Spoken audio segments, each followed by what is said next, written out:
We've all heard the saying that 50% of video is good audio. but it's not only capturing good audio, you need a way to process that audio. And a quality pair of headphones can be critical to that process. And that's what brings us to this video today. Rode recently released a new set of headphones, the NTH-50. So I went out on a limb and purchased a pair with my own money, all for the sake of finding out if these are the perfect headphones for content creators. The NTH-50s are made from a combination of aluminum and a really nice quality plastic. And honestly, these things are built like a tank. They have a really nice weight to them at 220 grams compared to the NTH-100's 350 grams, which make them feel significant without being so heavy that they are exhausting to wear.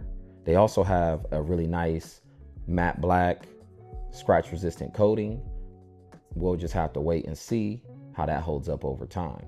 Overall, I don't think you're gonna hear anybody complaining about the NTH-50's build quality. Now, the storage pouch that comes included is a different story.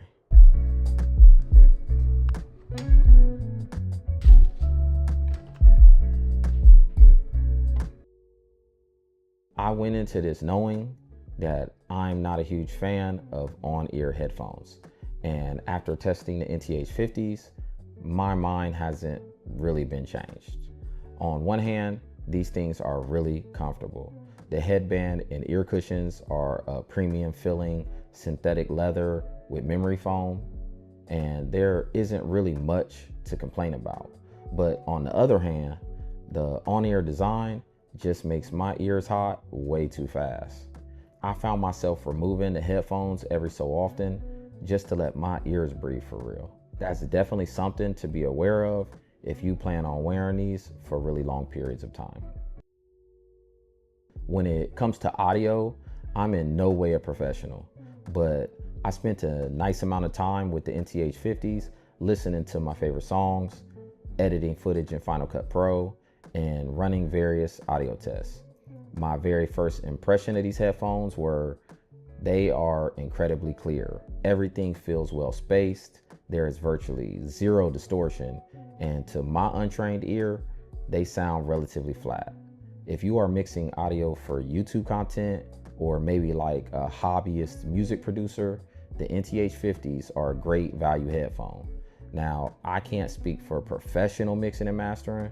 That may be a whole other story, but I would assume if that was the case, you wouldn't be looking at a pair of $99 headphones. With that said, casual listening was underwhelming. I wouldn't buy these for the purpose of jamming to your favorite trap songs. They just not tuned to have that punch and excitement that you're looking for. But for the purpose of content creation, the flat profile is a good thing. As I was using the NTH-50s more and more, one of the things I started to notice was the audio leak is kind of bad. If you're using them strictly to edit your YouTube videos, this won't affect you too much. It's just something to take note of if you're someone recording music, because that audio could potentially be picked up by your microphone. I put together the following clip of me listening to music with the volume at 100%, recorded using both the Rode VideoMic mounted to the top of my camera and the DJI mic placed on my shirt. You can be the judge for yourself how bad or not the audio leak is.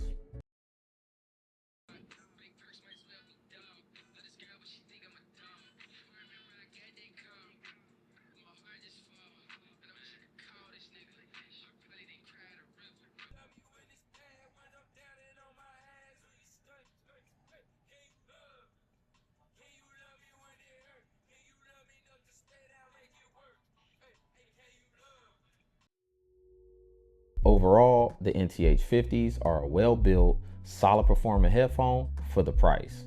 I don't know if I'd go as far as to say the perfect headphone for content creators, but they're pretty damn close.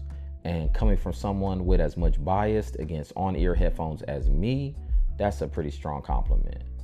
That's gonna do it for this video. Thank you guys for sticking around to the end. I'll check you out in the next one.